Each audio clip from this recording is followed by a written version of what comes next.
quarta parte da aula, pessoal. Agora eu vou comentar com vocês em relação à Europa.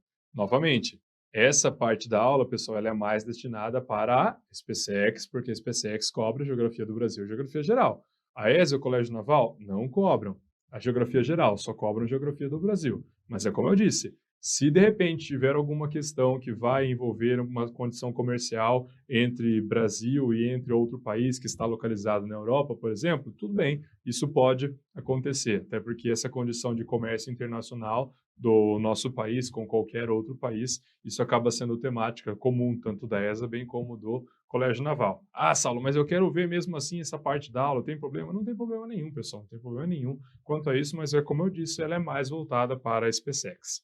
Então vamos lá. Então, nossa quarta parte, falar sobre a Europa. Bem, nesse contexto geopolítico e que vai ao encontro da globalização também, se a gente for parar para analisar, vale a pena comentar sobre o Brexit. Bem, primeiro ponto, o que significa esse Brexit, Saulo, assim chamado? Brexit é a saída do Reino Unido da União Europeia. A União Europeia é um bloco econômico e o Reino Unido está o quê? Saindo. Na verdade, já saiu, mas ainda isso é uma tramitação, não é algo assim que, nossa, dá para acontecer do dia para a noite, até porque isso vai gerar certas consequências dos dois lados, tanto para o Reino Unido, bem como da União Europeia. Bem, o que a gente pode falar sobre o Brexit? É importante ressaltar o quanto as redes sociais tiveram participação nessa tomada de decisão de fazer com que o Reino Unido saísse da União Europeia. Você está brincando, Saulo? Não.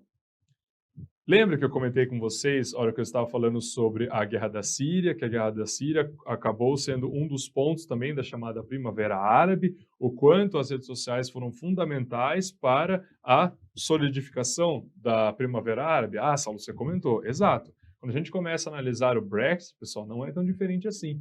Por quê? Começou a fazer com que tivesse uma quantidade de pessoas utilizando as redes sociais e, por meio de políticas, começaram a defender ou não o quê? A permanência, a saída do Reino Unido na União Europeia. Então, começou uma série de discursos em relação a isso e que as pessoas vão começar a ter acesso. Tanto é que fala-se em relação a fake news, por exemplo, fala-se em relação à influência das redes sociais na vida das pessoas, e a gente às vezes acaba até achando que isso acontece no nosso país apenas, ou que no nosso país é maior. Pessoal, isso acontece em diversas partes do mundo.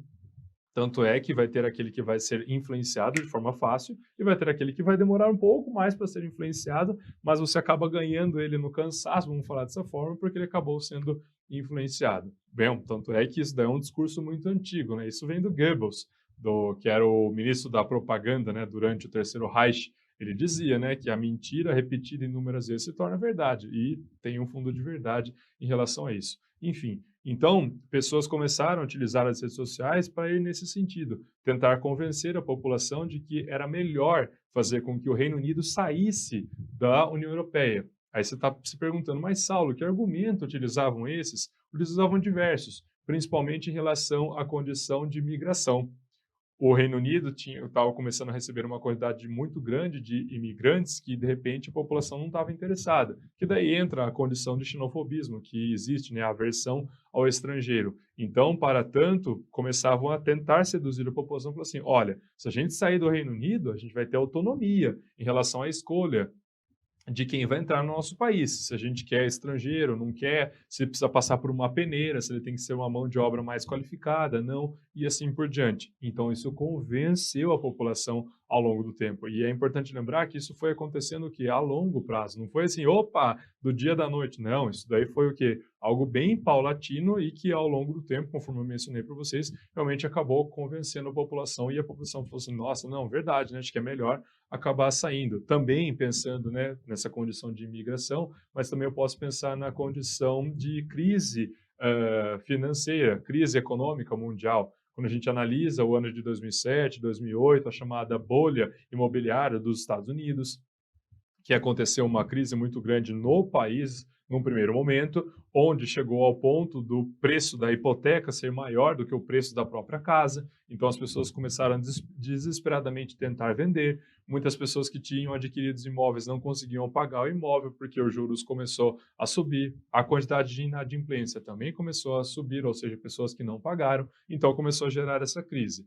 E as pessoas que são mais endinheiradas, que têm dinheiro apenas não nos Estados Unidos, mas fora do seu país, que começaram a fazer? Bom, eu estou aqui e estou passando por essa crise, mas eu tenho aplicação financeira no Reino Unido. Ah, então vou começar a tirar o dinheiro que está lá no Reino Unido para eu poder me sustentar. E isso aconteceu. Diversas pessoas que da classe mais alta, desse ponto de vista econômico, começaram a tirar essa quantidade. E o que fez com que chamasse a atenção dessa população que estava interessada já em sair do bloco econômico, porque se tivesse saído do bloco econômico, essa chance de diferenças de capital iria ser o quê? Iria ser reduzida. Então, vendo só o quanto o convencimento realmente faz com que a pessoa chegue a esse ponto de, nossa, não, realmente, estou vendo o que aconteceu, realmente vai ser o melhor a fazer, é o que? Sair do Reino Unido, desculpa, da União Europeia.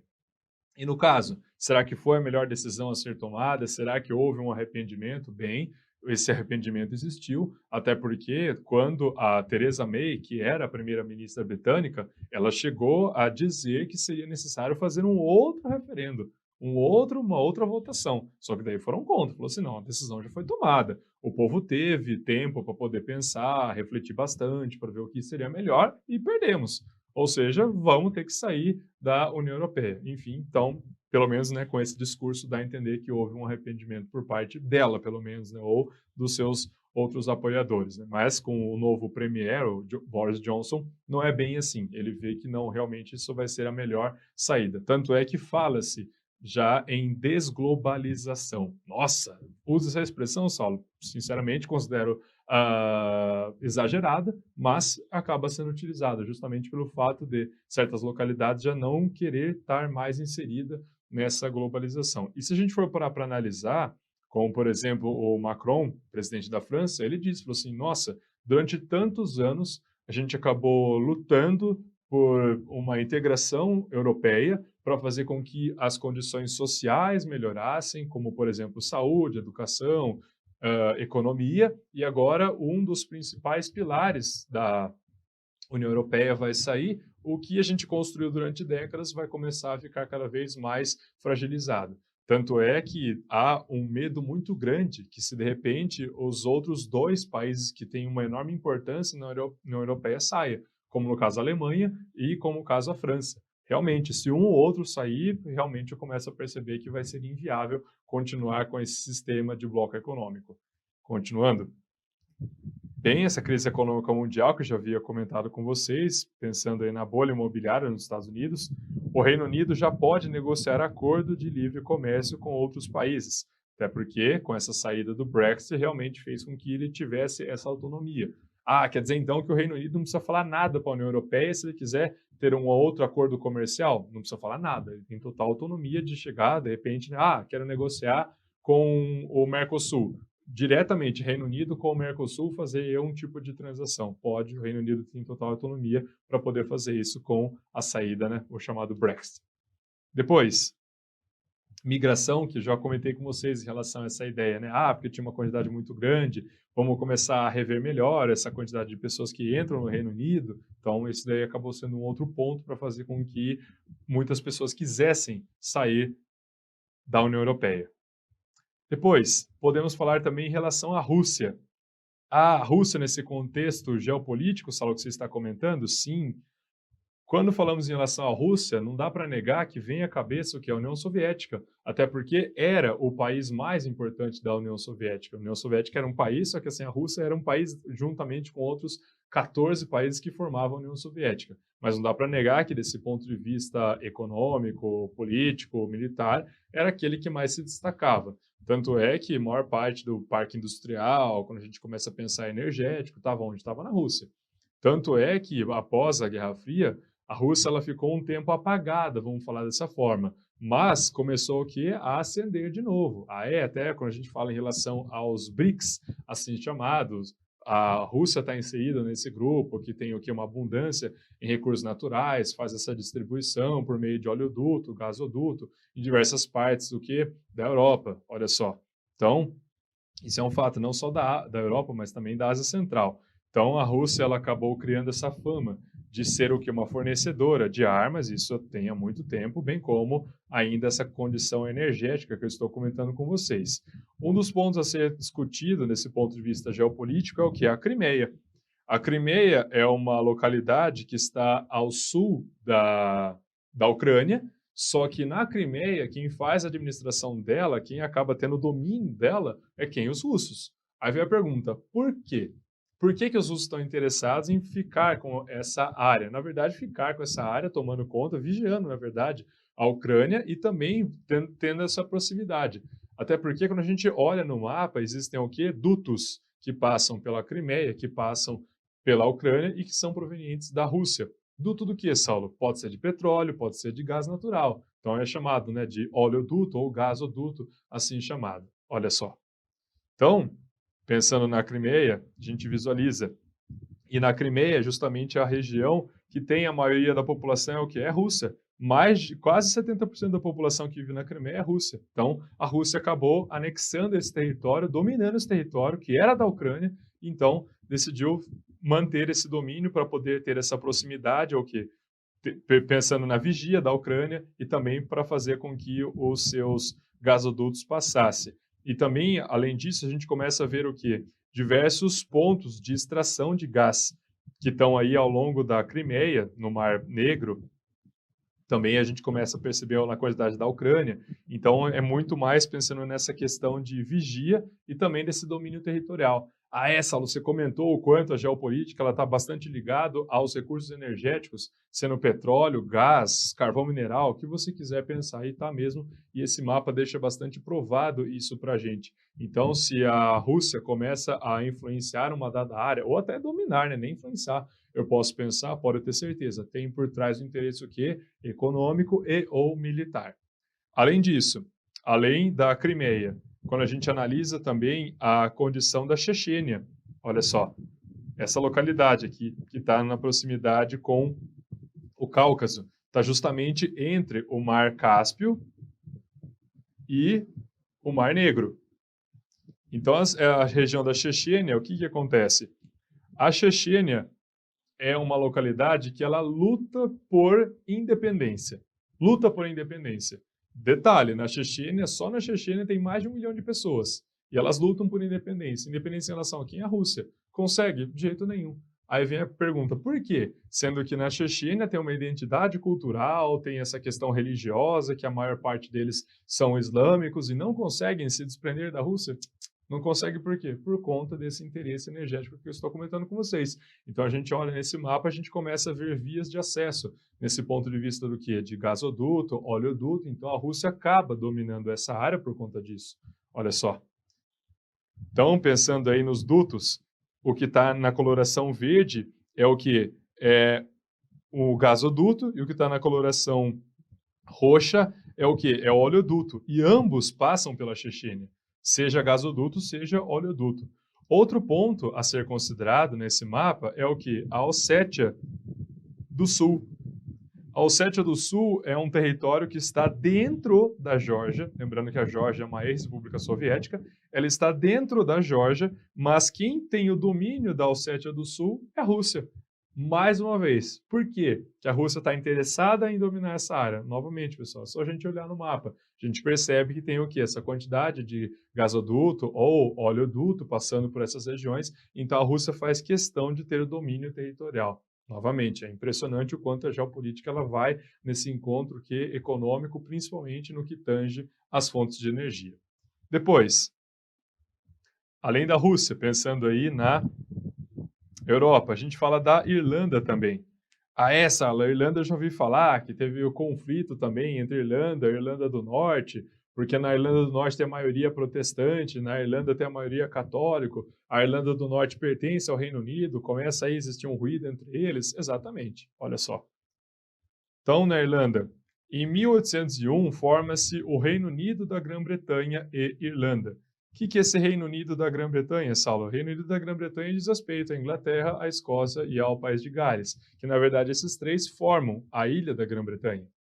Depois, em 1921, Irlanda se torna independente graças ao IRA. IRA, exato.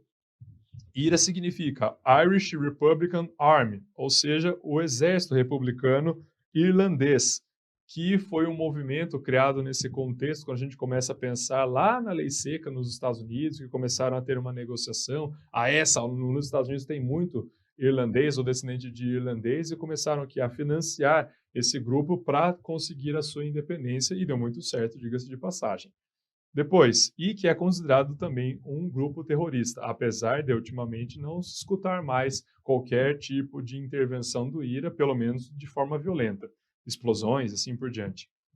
Eire e Ulster. O que é isso, Saulo? No caso, é a nomenclatura que acabou recebendo a Irlanda. Ela ficou conhecida como Eire, e Ulster é o que? O caso da Irlanda do Norte, quando teve essa divisão dessa ilha, conforme eu havia comentado com vocês. A Irlanda conseguiu a sua independência, só que a Irlanda do Norte não. A Irlanda do Norte ainda acaba sendo pertencente à Grã-Bretanha, que forma o Reino Unido. Vamos lá, pessoal. País Basco. País Basco, na realidade, se a gente for parar para analisar, seria uma nação basca e não um país. Até porque eu comentei com vocês.